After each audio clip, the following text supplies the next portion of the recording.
Salut la compagnie, c'est Jules Melon et aujourd'hui dans la Ciné Critique, journée spéciale Patrick Devers, puisque ça fait 32 ans déjà que le monsieur nous a quittés, il a décidé d'en finir avec la vie et je voulais justement évoquer aujourd'hui le tout dernier métrage dans lequel il a tourné et joué, qui est sorti un mois environ après sa mort, Paradis pour tous, réalisé par Alain Gessua, et qui est un métrage très particulier, qui est très lié aussi indirectement à l'époque au décès de Patrick Devers.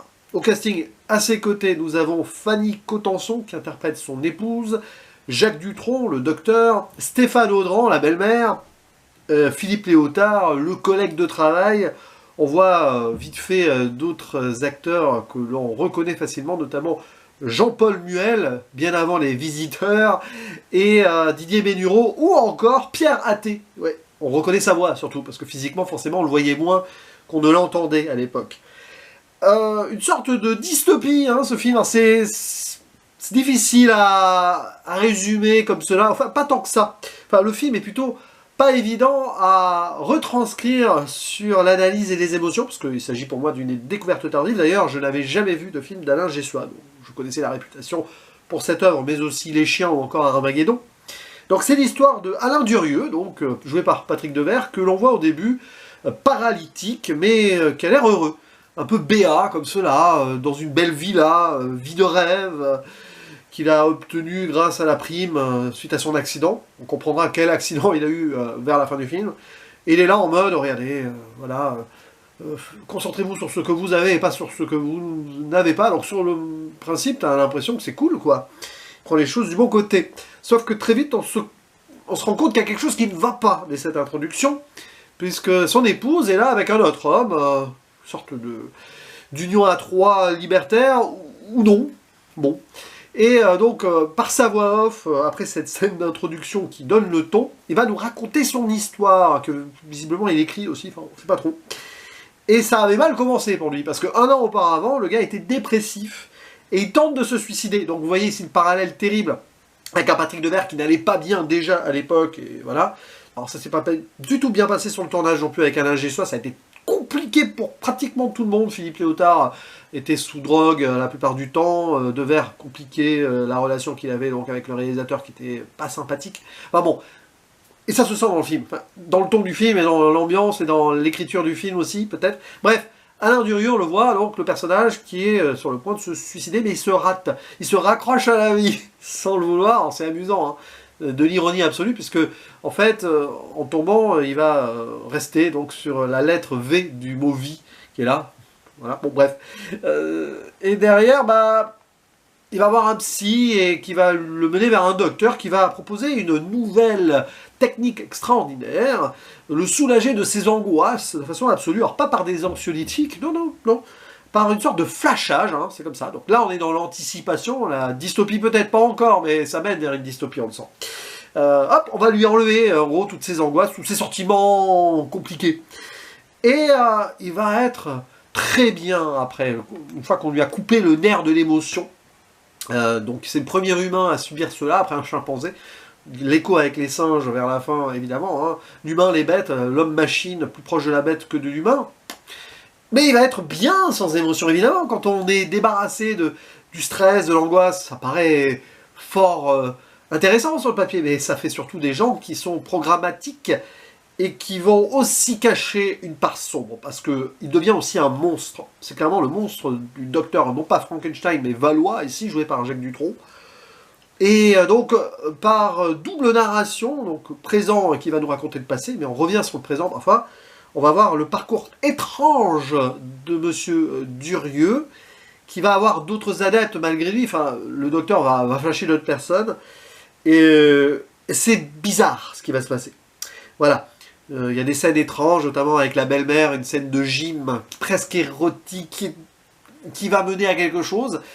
Le culte du corps, du capitalisme, il y a tout ça dans la construction de ce monstre sans émotion. Et vous voyez ici le côté ultra cynique et dénonciateur d'un film qui est dans son époque, mais qui résonne encore aujourd'hui avec l'actualité. Alors, au moment où je tourne cette vidéo, on est à la veille, ou presque, du premier tour des législatives. Vous, quand vous verrez celle-ci, On sera après le 7 juillet, on sera peut-être pas dans le même monde. Mais c'est terrible de voir un film à ce moment-là. Et pour vous, du coup, de voir cette vidéo après, peut-être. Parce que, évidemment, parfois, le monde qui nous entoure, clairement, nous fait frissonner de peur. Frimer, pas vraiment, du coup. Mais donc, on aimerait parfois débrancher le cerveau. Mais non, il ne faut pas jamais débrancher le cerveau. C'est une expression qui, justement, fait que nous ne sommes pas des humains quand on se débranche le cerveau. C'est pour ça que des fois, quand on se pose dans un divertissement, machin, il faut laisser tout esprit critique de côté. Non, et attention. C'est pour ça que quand je parle de cinéma, parfois, vous pensez peut-être sur certains films que je suranalyse et tout, que je profite peut-être pas assez des choses. Ah si, je profite. Mais en réfléchissant. Et je pense qu'on a besoin de cette humanité-là, de ces émotions et de cette réflexion plus que jamais. Et donc ce film-là dénonce quelque chose qui était un peu dans l'air du temps. On est au début de l'ère Reagan aux États-Unis.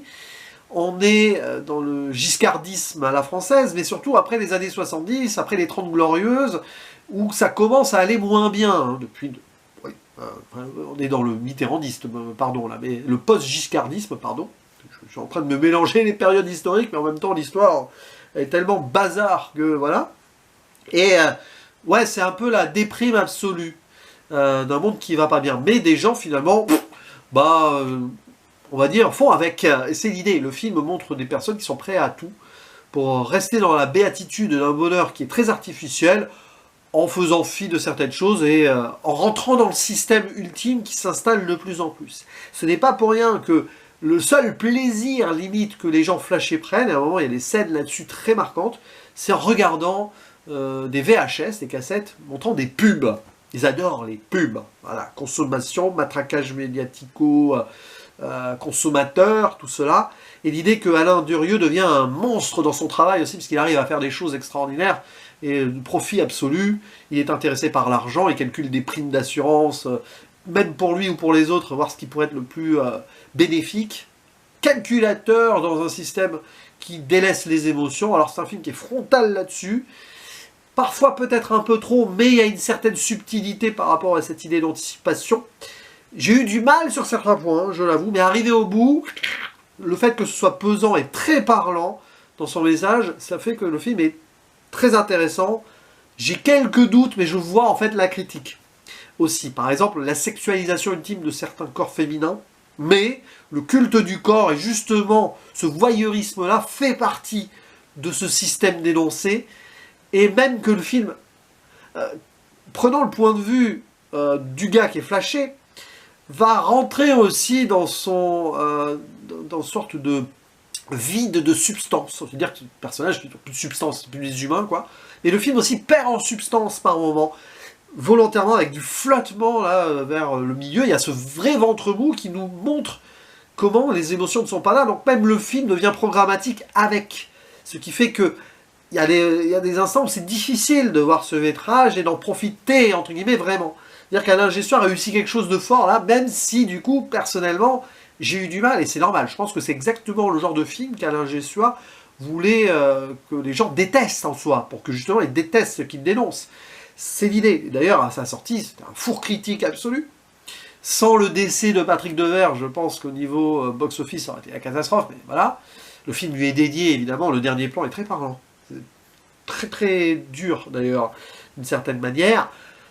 Et c'est vrai qu'avec le recul, c'est un film qui est passionnant à analyser, parce que c'est pas qu'il anticipe des choses, il voit les choses, frontalement, que beaucoup de gens ne voulaient pas voir à l'époque. C'était déjà dans cette ère du temps. Peut-être à la manière aussi d'un Jean-Yann, mais très autrement, qui savait aussi critiquer les médias, la pub, la consommation dans certains de ses films, même un peu avant.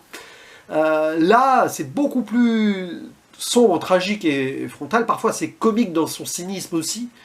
L'idée du parallèle avec les chimpanzés et tout. Et que personne ne voit ce qui est en train d'advenir, à part le docteur lui-même qui se rend compte qu'il a créé un monstre, c'est le cas de le dire.